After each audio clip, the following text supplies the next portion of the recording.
안녕하세요. 계속 보면 부자 되는 희망복덕방입니다. 오늘 소개해드릴 물건은요. 은평구 불광동 아시죠? 불광동에 있는 상가주택을 소개해드릴 건데요. 1988년에 지어서 좀 낡은 건물이긴 하지만 현재 64%까지 떨어졌습니다. 다시 말해서 36%가 저감된 금액인데요. 현재 100억 가까이 되는 금액에서 63억까지 내려갔거든요. 자, 이게 두 필지로 구성돼서 251.7평의 대지 지분을 갖고 있는데요. 어떤 물건인지 제가 지금부터 소개해 드리겠습니다. 구독, 좋아요, 알림 설정 콕콕. 네, 은평구 불광동입니다. 바로 여기에 있어요.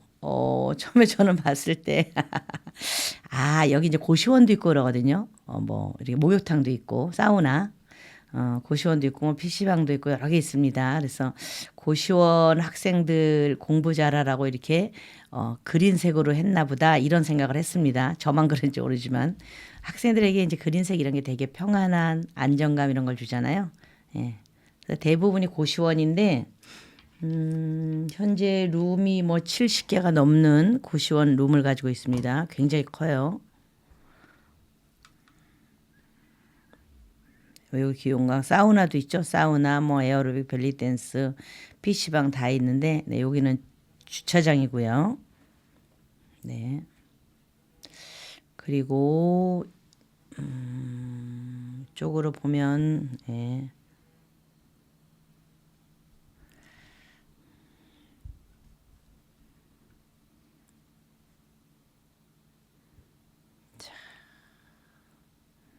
여기 뒤쪽이고요. 건물은 굉장히 보다시피 낡았습니다. 전체 수리를 해야 되지 않을까 하는 생각이에요. 지은 지도 오래됐고 또 이제 한쪽으로 이렇게 그 증축한 부분도 있는데 증축은 92년도에 했거든요. 일부를. 그래도 어쨌든 내부도 보면 외관도 그렇지만 내부도 보면 손볼 데가 많아요.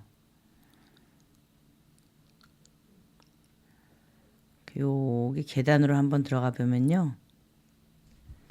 이제 여기 입구인데 여기가 주출입구인데 이리로 들어가면 네 안에 또 이렇게 뭐 올라가는 계단이 있고 뭐 헷갈렸는데 여기 안내대 천장 이렇게 망가진 거 보이시죠? 예, 이것도 보이시고 안내 데스크도 있습니다. 네, 요게 이제 전면 사진인데요. 뭐 복잡하죠. 굉장히 복잡한데 이제 터라든가 이 안에 있는 객실수라든가 이런 거를 봐서 수익형 물건이긴 하겠다. 그런데 이제 요번에 들어가야 될지 한 번 더 유찰돼야 될지 그거는 좀 판단을 하셔야 되고요. 제가 요번에 소개해 드리니까 천천히 한번 훑어보세요. 금액이 좀 크기 때문에 조금 훑어보고 들어가셔야 됩니다. 요게 이제 본건 전경 이렇게 계단 외부 계단도 이렇게 있고요. 네. 이렇게 지어진 집입니다. 전체 녹색과 그린으로 돼 있는 집이에요. 요거 이제 방마다 문은 이렇게 다 똑같이 해놨습니다. 총 뭐 5층, 6층, 7층이 고시텔인데 여기에 5층, 6층, 7층 이렇게만 한 70개 넘는 호실이 있다고 합니다. 그리고 원룸 또 따로 한 7개 호실이 있다고 하니까 근데 요거는 이제 들어가서 게시를 하나하나 이렇게 세보시기도 해야 되지만 대략 이 정도의 호실이 있고 그다음에 이제 전입 세대도 꽤 많거든요. 그래서 그런 거로 봐서 수익형이 될 만한 물건인지 뭐 임장은 가봐야 되겠죠. 2024 타경 54460의 사건 번호를 가지고 있고요. 최초 감정가가 99억이었습니다. 그런데 지금 34% 저감됐죠. 3차예요. 3차로 진행되고 있는데 63억 3천. 네, 요거에 진행이 되고 있고요. 토지는 251.68평, 252평이다라고 생각을 하시면 되는데 요게 두 필지로 나눠져 있습니다. 그리고 건물은 786.4평인데 요거는 이제 지하 2층, 지하 1층, 그다음에 1, 2, 3, 4, 5층, 그다음에 옥탑층 이렇게까지 있다고 보시면 돼요. 매각 물건 현황을 보면요. 여기 이렇게 필지 두 개로 돼 있죠. 55평짜리 하나, 196.6평짜리 하나 이렇게 두 필지로 토지는 이루어져 있고 그다음에 건물은 1층 뭐 한 층이 91평 이렇게 올라갔어요. 1층에 91평 또 이쪽은 28평. 요게 이제 92년에 증축한 부분이야. 그러니까 한 원래는 91.5평 정도의 건물이 이렇게 있었는데 옆에 28평, 한 30평 되는 건물을 증축을 한 거예요. 그래서 이건 92년도 증축이기 때문에 점점 올라가면서 좁아져서 올라갔겠지만 대략 바닥 면적은 이렇다라고 보시면 됩니다. 그래서 91평, 28평 합하니까 한 뭐 120평 이렇게 되겠죠. 전체 바닥 면적을 보면. 그렇게 해서 뭐 92년 건 조금 새 건물일 거고 그 외에 1988년 거는 좀 많이 더 낡았을 거고 이렇게 보시면 되고요. 그리고 2층도 이게 뭐 이제 91평으로 올라간 건 86.6평 이렇게 쭉 올라간 거예요. 그리고 증축한 건 28평 그대로 올라갔습니다. 그래서 같이 5층까지 연동이 되는 거예요. 2층, 3층, 4층. 네. 그다음에 여기 5층까지 이렇게 이제 그대로 연동이 되는데요. 이렇게 되고 그다음에 뭐 지하 1층, 지하 2층 그리고 지하 2층 같은 경우에는 무슨 일이 조금 지하 2층 같은 경우에 이제 다른 철골로 해서 근린생활 시설이 또 들어가 있는데요. 거기 뭐 어떤 게 들어가 있는지 좀 이따 이제 그 내용 보면서 말씀드릴게요. 그리고 옥탑층에도 또 방이 있습니다. 그래서 옥탑층 같은 경우에는 제시회 건물인데 이 제시회 건물도 전부 다 포함되어 있다. 그러나 이 제시회 건물로 인해서 이게 불법 건축물이거나 그러진 않습니다. 요렇게 생긴 땅 모양이에요. 아까 여기 있고 여기 보셨잖아요. 큰 길에서 여기 있고 요쯤에 이제 안내 데스크랑 뭐 다 있었죠. 1층 올라가면. 그리고 이리로 쭉 보이는 건물 요렇게 있고 요게 이제 따로 여기 이제 뭐 증축한 요런 거라고 보시면 되겠죠. 이렇게. 그래서 땅 모양은 기역자 모양이네. 뭐 그렇게 요거 따로 한 필지, 요거 따로 한 필지 이렇거든요.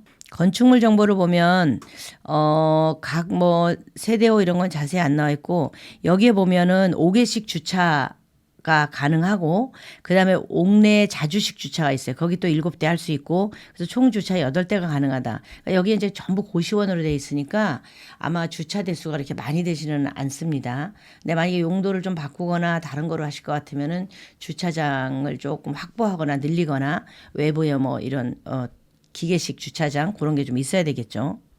지하 2층 여기는 이제 다 근린생활 시설이에요. 지하 2층, 지하 1층 이런 거는 뭐 기계실 주차장 이런 거로 돼 있고요. 또 지하 1층에는 대중 음식점으로 돼 있는데 요 음식점 이제 일단 허가 난 게 근생으로 난 거예요. 근생. 그리고 목욕탕도 있고 목욕탕 같은 경우 지하 1층에 있고요. 그리고 이제 독서실, 뭐 근린생활시설, 이종근생 뭐 이렇게 쭉 있습니다. 뭐 이용원, 이발소죠. 요렇게 허가난 것도 있고 2층, 3층 독서실, 그리고 근생, 또 이제 4층 기원으로 허가가 나 있기도 하고요. 그다음에 뭐 단독주택, 독서실 뭐 이렇게 쭉 의원 여러 가지로 허가가 나 있는데 요런 한의원 허가 나 있는 거 나서 이제 처음에 됐다는 소리는 뭐냐면 지금은 이게 다 고시원으로 돼 있을 수도 있겠죠. 그렇지만 요걸 다시 한의원으로도 될 수가 있지 않을까 이렇게 생각을 하셔도 됩니다. 그리고 단독주택으로도 허가가 나 있고 뭐 근린생활시설 이게 허가를 그 층별로 조금 막 이제 그 필요에 따라서 막 내고 그런 것 같아요. 근데 이걸 한번 싹 정리를 해주셔야 돼요. 내가 뭐를 할 건지 목표를 딱 설정하셔서 그 다음에 이걸 그럼 얼마 정도에 내가 낙찰을 받으면 되겠다. 수리하는데도 얼마 정도 들어가겠다. 왜냐하면 수리 비용이 뭐 이게 몇 억 갖고 되지가 않을 것 같거든요. 전체 수리를 한다면 그래도 최소한 20억 원 들어가지 않을까 싶습니다. 그래서 그거까지 계산을 하셔야 돼요. 그렇게 되면 완전 새 건물이 되겠죠. 그죠? 이렇게 돼 있고 뭐 이렇게 1층 같은 경우를 보면 요 작은 쪽 있죠. 작은 쪽은 독서실로 나 있고요. 요쪽에 1층은 대중 음식점으로 허가가 나 있습니다. 그다음에 2층을 보면 2층도 이제 이쪽 같은 경우에는 현재 뭐 목욕탕, 이용원 이런 거로 이렇게 나 있었는데 현재 골프 연습장 이렇게 써 있네요. 그죠? 그리고 이쪽에도 골프 연습장 이렇게 써 있는데 원래는 뭐 사무실, 목욕탕, 이용원 이런 거로 허가가 났었던 부분입니다. 그러니까 지하부터 쭉 올라가면서 이제 목욕탕, 남탕, 여탕, 뭐 혼탕 이렇게 했었는데 요새 사실 목욕탕이 잘 안 되잖아요. 아주 큰 찜질방 외곽에 있는 좀 유명한데 놀이삼아 갈 만한데 그런데 외에는 그 동네 안에 찜질방은 잘 안 되거든요. 예, 그래서 아마 그런 걸 조금 바꾸신 것 같습니다. 그리고 3층 같은 경우에 사무실, 독서실 뭐 이렇게 좀 돼 있고요. 그다음에 4층도 주택, 독서실, 기원 이렇게 좀 허가를 냈는데 현재는 이제 고시원으로 다 운영이 되고 있구나 좀 보시면 됩니다. 5층 같은 경우에도 뭐 한의원, 치과의원, 뭐 독서실, 막 주택 이렇게 나 있었는데 현재는 주택, 고시원 뭐 이렇게 돼 있는 거로 보이고요. 그리고 지하 1층, 지하 1층도 기계실, 목욕탕 이런 거로 이제 허가나 있는데 지하 1층에 목욕탕은 그대로 있고 근린생활시설로 구비가 돼 있다. 현재 이제 요 제시어 건물을 보면은요, 근린생활시설 지하 2층에 여기가 이제 이렇게 근린생활시설이 있죠. 요거 제시어 건물이에요. 근데 매각가에는 다 포함되어 있다고 보시면 돼요. 그다음에 이쪽에 이제 큰 건물 쪽에도 고시원, 뭐 옥탑 2층에 있는 고시원, 옥탑 1층에 있는 고시원, 그다음에 계단실 이런 게 전부 제시외로 들어와 있어요. 한 뭐 11평 뭐 요 정도 되니까 그렇게 크지는 않지만 아무튼 11평이어도 고시원으로 짰으면 한 3개 정도 방은 나왔을 것 같습니다. 위치는 바로 여기에 있는데요. 3호선 그 저쪽 일산 저기까지 가는 3호선 아시죠?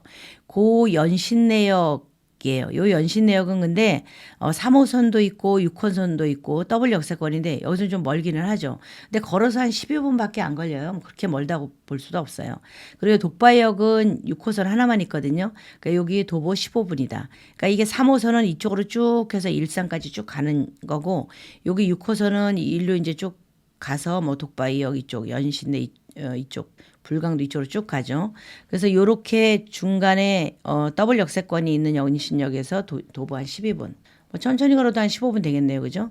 그래서 고시원이나 원룸이나 이런 거에 들어오는 사람들의 기준은 뭐냐면 요 3호선 같은 경우 강남 쪽으로도 가잖아요. 또 6호선 같은 경우에도 저쪽 뭐 한남동 이쪽으로도 가고 옥수동 이쪽으로 가기 때문에 그런데 직장 생활 하는 사람들이 이런 데에 좀 싸니까 이쪽에 와서 임대를 많이 하고 있다. 이렇게 보시면 돼요.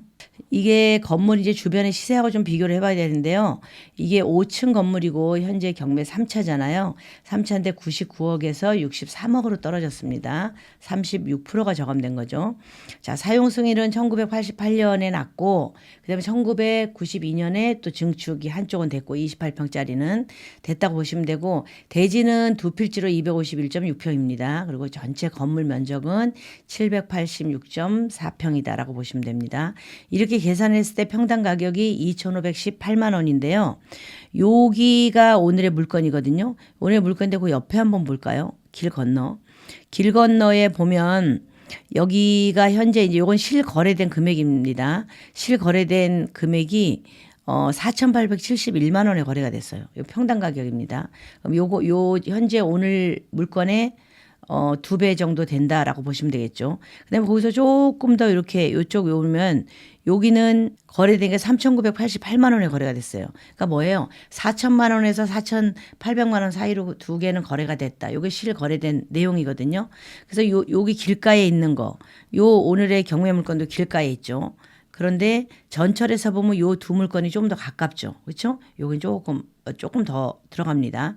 그래서 이렇게 된 금액을 비교를 해보셔야 되는데 오늘 물건이 평당 2,518만 원이지만 준공 연도를 보면 1988년 물건이거든요.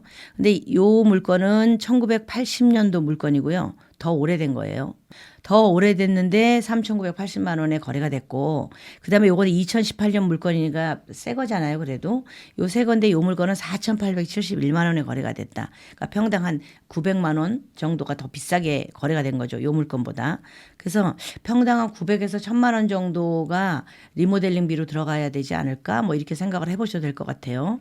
그래서 요렇게 이런 물건을 뼈대만 두고 완전히 리모델링 하느냐 아니면 어느 정도 골격은 두고 그냥 이렇게 겉에 외부하고 안에 각자 방 뭐 이런 것 등등만 하느냐에 따라서는 평당 뭐 한 화장실 이런 것까지 다 한다면 평당 한 500에서 1,000 뭐 이 사이로 왔다 갔다 하겠죠.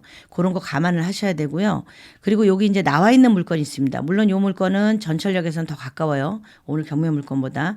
요 나와 있는 물건은 요건 87년도에 승인이 났으니까 오늘 경매 물건하고 비슷한 연도에 지은 거죠. 요거 마찬가지예요. 이것도 87년도에 승인이 난 물건이기 때문에 요 오늘에 나와 있는 물건 두 개는 경매 물건하고 같은 시기에 지어졌다라고 보시면 되는데 하나는 평당 6,481만 원에 나와 있고요. 하나는 3,738만 원에 나와 있습니다. 똑같이 지하 1층에서 3층까지 있는 물건이고 이제 주인 맘이지만 그렇죠. 평당 3,700에 내놓은 데도 있고 그다음에 6,480에 내놓은 데도 있다. 그런데 요렇게 내놓은 물건이 다 지금 경매 물건하고 비슷하니까 여기도 마찬가지로 손은 봐야 되겠죠. 예, 그래서 그런 금액을 좀 비교해 봤을 때 싸게 나와 있는 물건도 3,700이에요. 그러면 오늘의 물건보다 한 1,200, 평당 1,200이 더 비싸다고 보시면 되기 때문에 요런 거로 리모델링 비용을 충당을 해야 될까? 요런 거 금액을 좀 산정해 보시고 그리고 이제 임장 가셔가지고 주변 한번 쭉 둘러보셔야 돼요. 예, 이게 뭐 1, 2천만 원짜리 또 아니잖아요. 뭐 몇십억짜리인데 둘러보시고 그다음에 빌딩에 나와 있는 게 좀 괜찮게 손이 봐져 있고 뭐 한 뭐 2,500만 원, 3천만 원 그 사이로 뭔가 있다 그러면 완전히 수리된 걸 사는 게 낫겠죠. 내가 머리 아프게 수리하는 것보다. 그렇지만 이 물건을 사서 내가 한 평당 한 500만 원 정도 더 들여서 그러면 평당 3천만 원에 내가 사는 격이 되잖아요. 그렇게 해갖고 이걸 수리를 해서 완전 새 건물을 만들 수 있다 그러면은 이걸 수리해서 하시는 게 훨씬 더 효과가 있겠죠.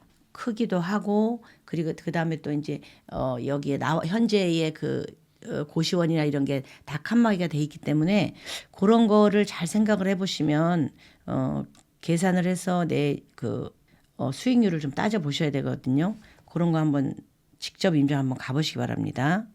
등기부 현황을 보면 채권 합계액이 40억이 넘습니다. 네, 여기 토지에는 38억 등기부 건물에는 40억 이런데 대략 한 40억이구나 보시면 되고요. 소유권 이전 1991년에 소유권 이전을 하면서 그다음에 2016년에 이제 뭐 전부 또 다시 매매를 새로 하고 그래서 2016년에 바로 요 이제 최후의 매매 계약을 이룰 때 대출을 받아갖고 매매 계약을 이룬 거예요. 그래서 요게 말소기준 등기가 되기 때문에 요 이율은 전부 다 소멸입니다. 그런데 요 이전에 2016년 이전에 들어와 있던 사람이 있다라고 하면 매매 계약이 추후에 이루어졌다 하더라도 그 사람은 대항력이 있겠죠. 그럼 내가 인수할 금액이 있을 수도 있다. 이렇게 보셔야 되는데 그거 제가 이따 보면서 또 말씀드리겠습니다. 그래서 요 위에 등기상은 전부 다 소멸되는 거다. 생각하시면 되고요. 이제 말소 기준 일을 해서 세입자를 좀 살펴봤는데요. 이렇게 대항력이 있습니다. 2015년에 들어왔고 뭐 2016년에 들어왔고 해도 다 대항력이 있는 사람이거든요. 이 사람이 다 못 받아갈 경우에는 내가 좀 인수를 해야 돼요.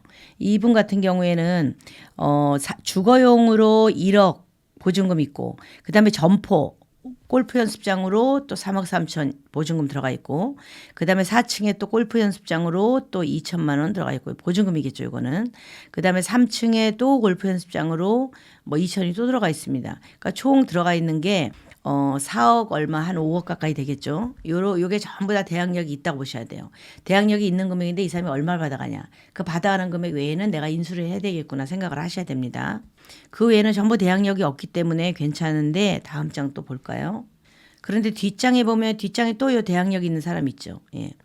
이분도 뭐 1,500만 원 이렇게 돼 있는데 점포예요. 2층에 PC방. 요분 같은 경우에도 만약 1,500만 원을 다 못 받는다. 임대료를 안 내서 상계 처리가 된다면 조금 덜 하겠지만 어쨌든 1,500만 원 내가 계산을 넣고 가야 돼요. 요 인수금액이 있겠구나 이렇게 거의 다 합해서 한 5억 정도 인수금액이 있겠구나 생각을 하고 그 다음에 입찰가 산정하셔야 됩니다. 그 외에는 다 대항력이 없기 때문에 뭐 내가 추가로 들어갈 돈이 있다고 보여지진 않아요. 전입세대 확인을 보면은요. 지금 21, 21명 34가구가 전입이 되어 있습니다. 30가구 넘는 가구가 전입이 되어 있으니까 고시원에 와 있으니까 뭐 주소를 안 옮겨야 되는 사람도 있겠고 옮겨야 되는 사람도 있겠고 고시원은 뭐 70개가 넘는 방이 있다고 하지만 그게 다 찼는지 아니면 좀 비어 있는지 그건 알 수가 없습니다. 그러나 이런 물건을 내가 낙찰을 받는다고 하면 일단 전부 내보내고 올 수리하고 난 다음에 뭘 시작하셔야 된다. 그런 생각으로 하셔야 돼요. 있는 상태에서 그냥 세는 받으면서 어떻게 운영할까? 그거는 추후에는 계속 그게 플러스가 되진 않습니다. 싹 고치고 하는 게 훨씬 더 이득이니까 그렇게 한번 해보셔야 됩니다. 일반 건축물 대장을 보면 이게 불법 건축물 이런 게 없습니다. 그래서 여러분들이 돈이 좀 부족하셔서 대출을 받는다라고 하면 지장은 없겠다. 불법 건축물이 있으면 대출 받는데 좀 지장이 있거든요. 그래서 그런 거 좀 따져보셔야 되고요. 여기 보면 지하 2층 뭐 주차장 목욕탕, 지하 1층 목욕탕, 뭐 근린생활시설 대중음식점 이렇게 허가는 잘 받아놨고요. 그리고 또 보면 뭐 근생 독서실 목욕탕 사무실 뭐 독서실 이용원 이런 식으로 전부 다 받아놨기 때문에 여기에 이용하는 건 독서실이라는 장점을 활용해서 내가 뭔가 수익을 얻을 수 있는 게 있나 그걸 생각해 보시고 그런 게 있으신 분은 이 건물이 아주 최적입니다. 건축물 대장 보면 뭐 위반 건축물 해제, 위반 건축물 이었다 해제되고 막 그러기도 했어요. 근데 현재는 위반 건축물은 전부 다 없는 상태이기 때문에 깨끗한 물건이구나 보시면 되고 수리만 잘하면 될 거로 보여집니다. 지금 설명드린 상가주택은요. 지하 2층부터 지하 1층 그다음에 1, 2, 3, 4, 5층 그리고 옥탑 이렇게 있는 건데 70개가 넘는 독서실이 있고 그다음에 원룸도 또 한 7개 정도가 있다고 합니다. 이제 요건 가서 이제 현장에 가서 여쭤본 거기 때문에 그런데 여기에 뭐 이발소니 음식점이니 뭐 목욕탕이니 있는데 그 처음에 허가난 거 외 다른 업체가 들어와서 하고 있기도 해요. 근데 뭐 그런 거는 그렇게 크게 좌우하진 않군요. 근린생활시설로 돼 있으면 업종은 조금 바뀌어도 상관이 없습니다. 그 근린생활시설 내에서 허용하는 업종으로는 서로 바뀌어서 임대를 해도 상관은 없다. 근데 이제 여러분들이 이걸 가지고 하실 경우에는 과연 내가 현재 63억으로 시작을 하니까 여기에 얼마를 더 써야 되며 그리고 또 아까 제가 말씀드린 것처럼 그 인수해야 될 금액이 있잖아요. 한 5억 정도 내가 인수를 해야 되겠다. 그리고 명도 비용도 계산을 하시고 그것보다도 더 큰 거는 전체 수리 비용을 계산하셔야 되겠죠. 그런데 그거에 우선하는 건 뭐예요? 내가 이 물건을 가지고 뭐를 할까? 어떤 걸 해서 내가 수익을 창출할까? 이걸 생각을 하셔야 되겠죠. 뭐 그걸 다 가지고 내가 살 건 아니잖아요. 그래서 그런 거 잘 생각을 해보시고 혹시 이런 물건을 찾으시는 분이 계셨다면 저희가 도와드릴 수 있으니까 언제든지 아래 번호로 전화 주십시오. 이상 희망복덕방이었습니다. 감사합니다.